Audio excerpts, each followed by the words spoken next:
Today we're going to go over how to install the TH3 unified firmware on your Wanhao i3 Plus and update the LCD screen with the ADVi3 LCD firmware. So stay tuned.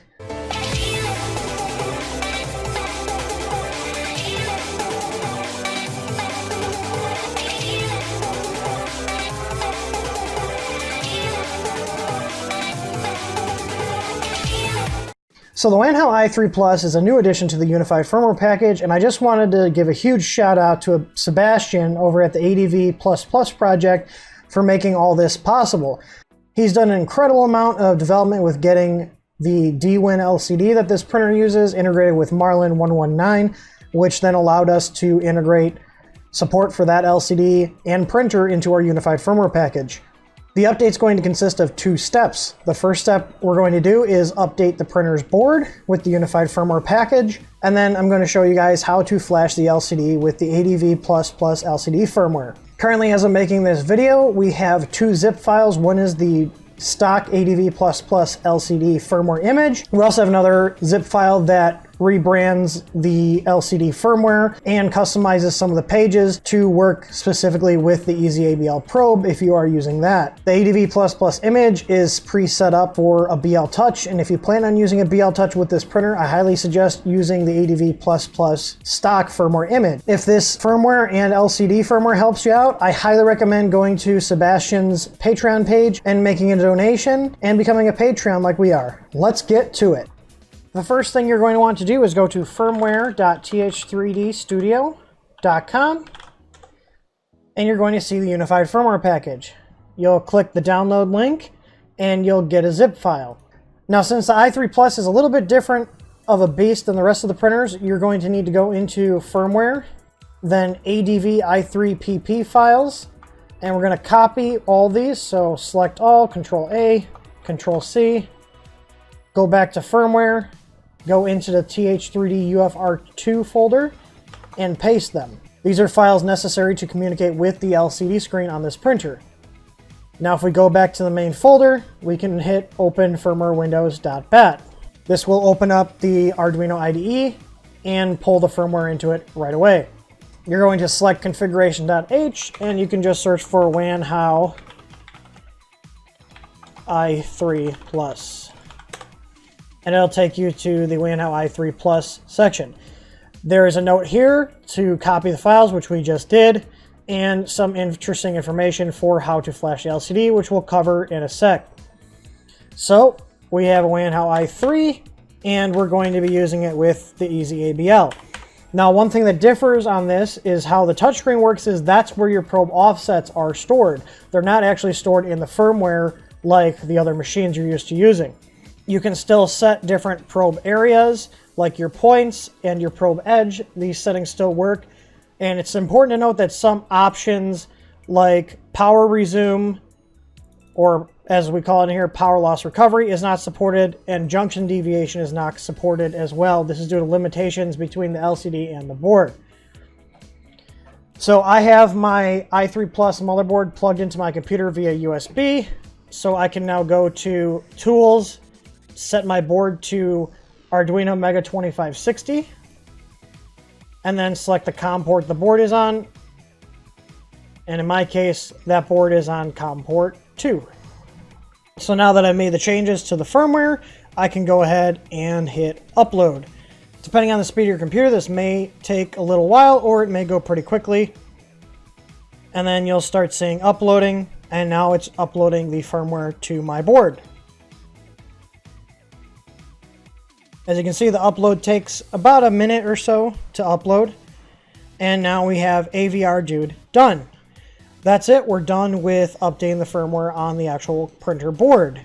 Now we get to switch over to doing the LCD. Now we're going to go back into the TH3D UFR2 folder, and we'll find a folder labeled Wanhao i3 LCD. You'll see two zip files here along with a README. And the README is pretty self-explanatory. It tells you here that this is the firmware image for the Wanhao i3 LCD. This is the stock image from them, and we're going to use Etcher to burn this to an SD card. So at this point, I'm going to take a micro SD card and put it into my SD reader, and plug it into my computer. Now I'm going to load up Etcher. You can download Etcher from etcher.io. I already have this installed because I use it quite frequently. So now we have Etcher loaded. I have the SD card selected.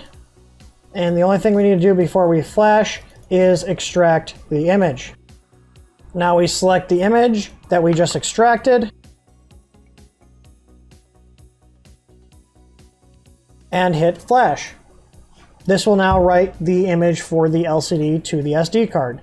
This will vary depending on the speed of your computer and the SD card that you are using. So we'll let this go and then come back. While we're waiting for that to write, we can go ahead and open this other zip file in here with the branded LCD images and extract this DWin set to the folder here. There's also directions in the README file contained in this zip file if you want to read through those, but I'm going to show you how to do that right now. Now that our image is burned, go ahead and unplug it from your computer and plug it back in. You should have just this DWin set folder on the SD card. Take the one we just extracted and copy it onto here. Your computer will ask you, do you want to replace these because they're the same names? Go ahead and replace all the files with the ones we extracted. Now I'm going to unmount my USB drive and unplug it from my computer. Now for the ease of demonstration, I have my LCD screen removed from my i3 Plus and my board here. This is how I do a lot of my testing, so that way I don't have to have the printer here. But you take the two front bolts off of the printer and you loosen up the two grub screws holding your Y-axis linear rods, and the whole front tilts forward. If you look on the back of the LCD, you'll see an SD slot on the left-hand side. Take the SD card that we just put our image on and place it into the SD holder. You'll notice it snaps in, and then when it comes time to take it out, we'll just press it again and remove the card. Now with the SD in, go ahead and turn on the printer, and you'll see a blue screen like this. This means that it's pulling in the firmware. It'll sit here for a little bit and then cycle through all the images. So I'll let this go ahead and cycle, and then we'll come back.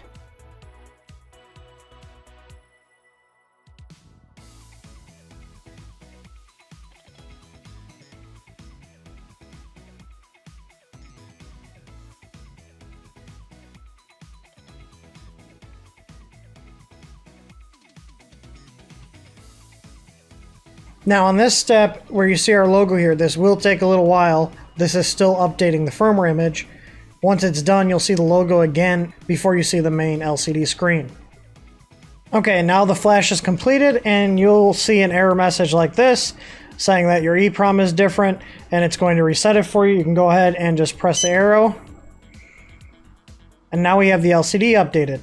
If I go ahead and unplug the printer power and take the SD card out, once I power it back up, you should see our logo and then the powered by Marlin screen.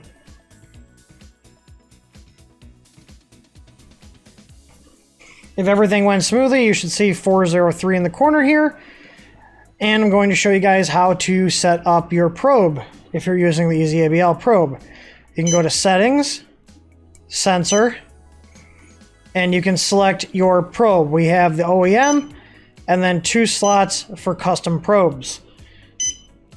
So whichever one you're using, you can select. If you're using a custom probe, you can go ahead and enter your offset in.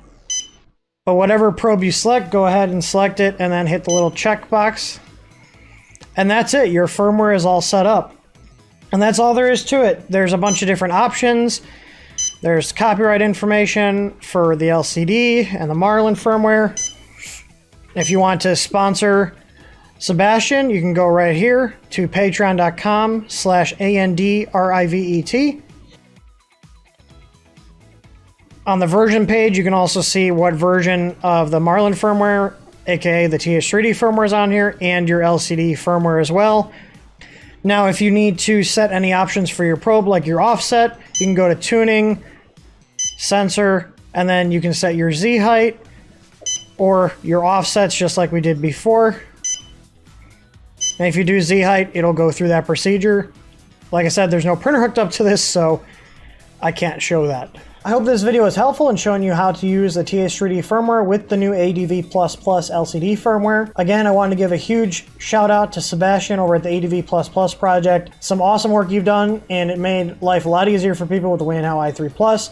And I appreciate you letting us incorporate some of your work into our project. If you guys have an i3 and you want to support him, please head over to patreon.com/ADVi3. I'll put links down in the description below to his Patreon and the project page itself. Like I said before, if you're using a BL Touch or a stock printer, you'll be better off using the stock ADVi++ firmware. But if you're watching this video because you want to add the EZABL sensor to your printer, then you're in luck because we have support for it now. Anyways, everybody, thanks for watching, and as always, happy printing.